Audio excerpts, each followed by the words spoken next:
की सरफराजी, मैं इसीलिए मुसलमान, मैं इसीलिए नमाजी, मैं इसीलिए मुसलमान, मैं इसीलिए नमाजी।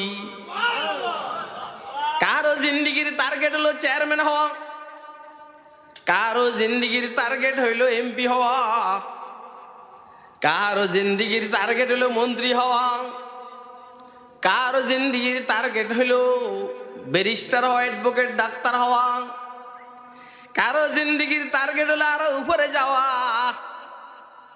মগর আমার আর আমাদের জিন্দেগির টার্গেট হলো আল্লাহর জমিনে আল্লাহর দ্বীন কায়েম করা।